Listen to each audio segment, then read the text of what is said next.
Hello students, welcome once again to today's class.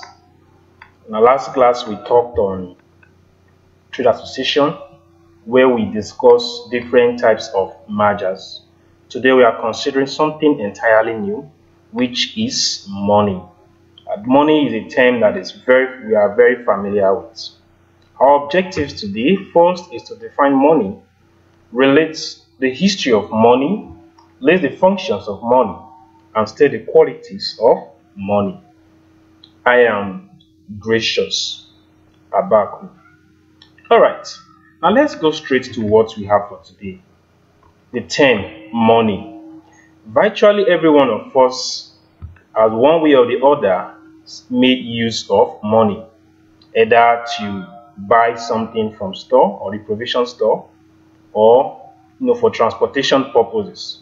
But now let's look at how money originated. First, let's look at the definition of money. Money can be defined as anything that is generally acceptable as a medium of exchange and in the settlement of debts. Money here has to do with anything that is acceptable for making payments and also for settlement of debts. If, for instance, you want to buy something from the provision shop, for you to make an exchange, money has to be available. So money makes it possible for you to exchange something between the seller and yourself. Now we have the legal definition of the term money. The legal definition of money here says it is what the law says it is. Now here it implies that whatever the law says can be used as money is money.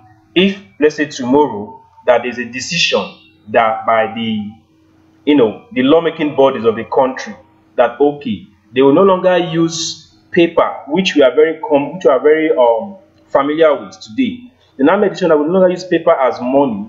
They can probably decide to make use of, let's say, swords, or let's say just anything of values like it was used in time past. The money we spend today is recognized and backed up by law. So whatever the law says it's money becomes money. So money includes all those things that perform the functions of money. Now as we go further, we'll get to know how money actually came into use. Now the term barter has to do with exchange of goods for goods. So money came into existence after the numerous defects of trade by barter. Now let's look at the evolution of money. So money originated because of the various defects that arose from trade by barter. In the olden days, different commodities served as money in different countries. We have cattle, cowries, shells, tobacco, salt, and beads were used as medium of exchange at one period or another. Now, the problem with this trade by barter is that if you have salt, for instance, and let's say you're in need of rice, now you have to go through the stress of looking for someone that will be in need of salt. Someone that has rice that will be in need of salt. But in the absence of that, it becomes difficult for you to get the rice that you so desire. These are one of the challenges of trade by barter. And secondly, let's say, for instance, as a cattle bearer, and you have a need for, let's say, a mudu of rice or a mudu of beans. Now, in this case, you cannot give to the rice or beans seller that is going to give you a mudu the entire cow. What you have to do in this case, there will be need for you to either kill a cow and probably see how you can measure the value of what you are buying with the cow you are going to give to the seller. This becomes a very difficult problem. Hence, trade by barter was very, very difficult, especially when it comes to exchanging goods for goods. Then later on, precious metal like silver and gold were used. The metals were cut into pieces definite weights, and so coins of limited face value were issued. Okay, we have some metals that are referred to as precious metal. We have like the gold, we have like the silver. In time past, somehow it was used as a form of money. Now, the paper money we are very familiar with today originated from the goldsmiths. They said the use of paper money originated from the use of receipts issued by goldsmiths in exchange for deposits of precious metals. The receipt became banknotes and the goldsmith became bankers. Now, the goldsmith is the one that's in charge of, gold. So what happened then is that people go to these goldsmiths to keep their gold. Okay, let's say for instance, the value of the gold is about 5 carats. And then the goldsmith will issue a receipt. Okay, that is what a receipt with his signature on it, stating the value of the gold.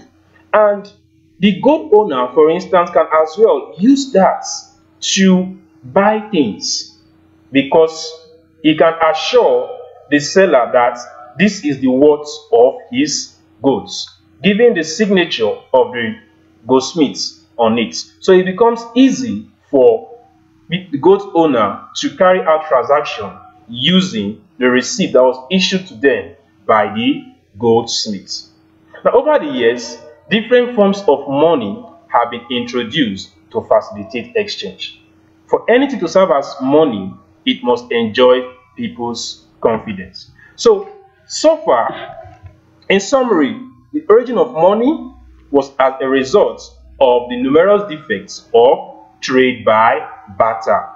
And then different items, different commodities have been used as money in different societies in time past. However, the use of paper money can be traced to the goldsmiths as a result of the goldsmith issuing a receipt to those that want to keep their gold with him. And the gold owner, with the receipt having the signature of the goldsmith on it, they can carry out transaction without receipts. Now let's look at some of the functions of money. Some of the functions of money. Now, first, medium of exchange. Medium of exchange here implies, exchanging value for value. If, for instance, I'm in need of a pen, let's say the worth of a pen is 15 naira. I go to where I can get it, let's say the stationery or shop. Once I get there, I give to the seller 15 naira and then he gives me a pen. Value has taken, exchange seems to have taken place in that case. Now, medium of exchange here implies that money can be used to buy different variety of goods and services. For instance, you want to travel. The transport, like the driver, for instance, what they offer is service. If you want to go from one place to the other, the driver will tell you the worth or the amount of money he is going to charge. So this enables you to carry out transaction that has to do with buying and selling of goods and services.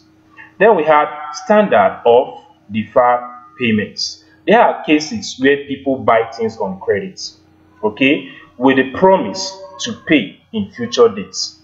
Now, they can actually use money to make such payments.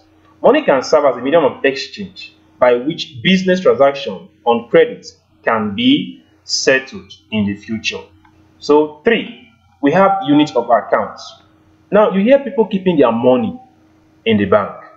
Okay, now what happened here is that what tells or what they can use to tell that yes, there is something in account is actually money. Though they can keep gold and any other thing, but the only thing that will require them opening an account in a bank is money.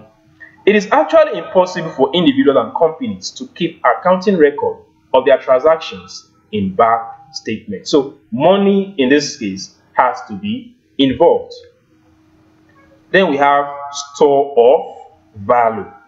Now, how do you actually store a value? You know, we have in time past where they were using different commodities, okay, as money. Now, some of the things they were using are actually perishable goods. And you know, when you store something that can perish easily for a long time, before you know, the value is lost. But in this case, since money is durable and it can last for a long period of time, money can as well be used as a good store of value. Now, because words can be stored for future use. If you have cows, for instance, let's say you have killed a cow as a result of you trying to make an exchange. And if you're unable to exchange the entire cow that you have killed, the pieces, for instance, it becomes a problem because it is going to perish, because it is not a durable commodity.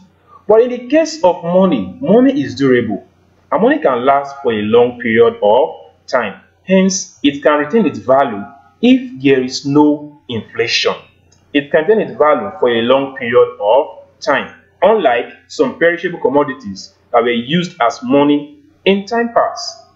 5. As a measure of value. How do you measure the value of things? How do you tell the worth of things? It is through money. If, for instance, you are buying a pen of 15 naira, like I said, in this case, how do you tell that this is the worth of the pen? It is the amount of money or the price that is attached to such a pen, either the goods or services. So hence, with money, you are able to measure the exact worth of a commodity or services. Then we have some of the advantages of using money. Now, money makes deferred payments possible. Now, when you buy something on credit with a promise to pay in future, money makes it very possible, because what you are buying has the value have been measured in terms of money. Let's say you purchased a piece of land, for instance, and you plan to pay instrumentally, or let's say to pay in future. So the value has been measured. Now, when it comes to making the payments, money is, very possible for you to make that payment in the future. 2. Money makes it easy and possible to obtain loans. Yes, people go to bank for credit facilities. Okay, now what they go there is to see how they can actually get money to carry out some certain transaction or to solve some certain problems. So money makes it easy. Now, it is very easy to say you want to borrow money than saying you want to borrow, let's say, a piece of meat, mudu of gari. It's much more easy to borrow money than borrowing things or commodities. 3. The use of money facilitates production ahead of consumption. Now, when it comes to production, there are times that, these producers tend to run out of stock. And there are times they produce so much that they have something in warehouse, just in case the customers are in need. So when there is money on ground, the producer can actually produce ahead of demand for such commodity or products. The money makes it possible for people to purchase goods and services. Yes, buying of goods and services, buying of goods and services actually require the use of money. Lastly, the use of money makes division of labor possible. When it comes to division of labor, it has to do with employing a lot of people, and then, those people coming to work now in a place whereby they are placed in different units to carry out certain function. So with the use of money, it becomes much more easy to employ a lot of people to carry out the production process. And when you have more hands carrying out production process, it makes it much more easy to produce faster and even much. Let's look at some of the qualities of money, the characteristics of money. The first is that money must be generally accepted by everyone in the society. Now, whatever commodity that is used as money, be it paper, be it metal, be it coin, whatever it is that the law says it's money and is being used by a society or a country, must be generally accepted by the people. 2. Portability. Now let me refer you back to trade by barter, whereby you want to exchange rice for beans or beans for rice. You know, these days there is no need of that when you have money. It becomes easy for you to carry money from your home to the markets than carrying all this commodity to where you can exchange them for what you want. So money is portable here implies that it is mobile. It is something you can take from one place to the other. Now we have relative scarcity. Yes, there is actually need for money to be scarce to some extent, because if money is not scarce, definitely people will not value money. People will not even have a need to work. People go to work these days because, yes, they are in need of money. So if money is not scarce, if it's something that you can easily access at the comfort of your home, I'm very sure many of you would not even want to go to school, because one of the reasons you are going to school is to acquire knowledge so as to make you a better person tomorrow, and also make you employable. So money has to be scarce so as not to lose its value. Then we have homogeneity. Now each unit of money must be the same in size, color, and quality nationwide. In Nigeria today, where we have the Naira notes, where we have the 1,000, 500, 200, 100. Now what this quality implies is that if someone in Borno State, for instance, is using 1,000 Naira and decide to travel to Lagos, such money must be the same in Lagos in terms of size, in terms of color, in terms of quality. There is no need for the money to have, let's say, different size. Take for instance, in Borno State, you have 1,000 Naira, the color is blue. In Lagos State, you have 1,000 Naira, the color is red. No, it shouldn't be that way. So this quality implies that money must be the same in terms of the size, color, and the quality. 5. Durability. It must not be a perishable commodity. Now, one of the problems with trade by barter is that you cannot store some perishable commodity. So in this case, the coins you have today, the paper note you have today, is something you can store for a very long period of time. It is not perishable. So what it implies here is that money should be able to stand the test of time. Then we have stability. Now stability has to do in terms of the value of money. Now, you know, take for instance, you go to market today, you buy a commodity, let's say for 100 Naira, and then the next day you are told it's 200 Naira. There, it means that the money value, or the value of the money, is not stable. So to some extent, you know, inflation is not a bad thing per se, but to some extent, the value of money should be stable. And this makes it possible for people to predict, you know, to speculate about the future of the money market, as well as to encourage borrowing and lending of money. Then we have divisibility. So money must be capable of being divided into smaller units, e.g. 100 Naira, 50 Naira, 20, etc.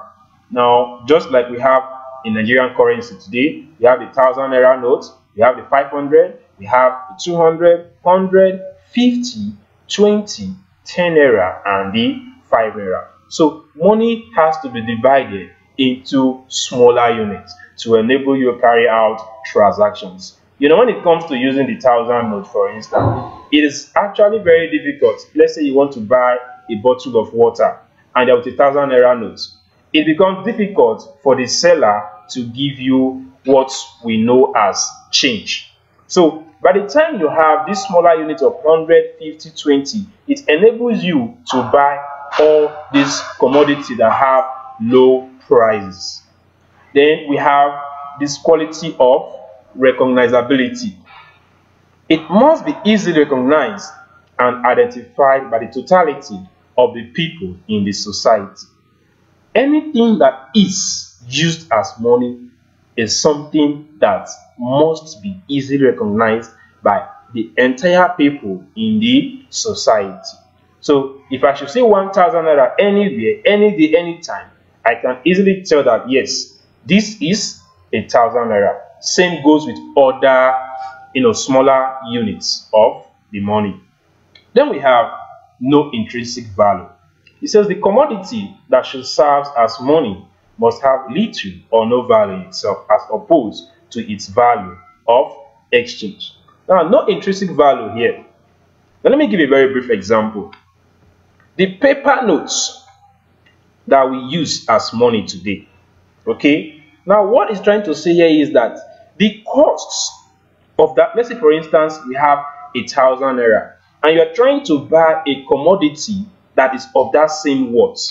So this quality here is trying to say that the worth of that money should not be more than the commodity that you are buying. So the commodity definitely might be equivalent to the worth of the money, but the worth, the cost of producing that money, the value of the money itself should not be more than the commodity that you are using the money to purchase. So the value of the money, the paper value, or the value that is written on it, so to say, like the 5 naira, 10 naira, as the case may be, the cost of producing it should not be more than that, or neither should it be more than the commodity that it is used to exchange for. Okay, this is where we'll stop today. Oh, thank you so much for your time. Thanks so much for your time, and do stay blessed. Goodbye.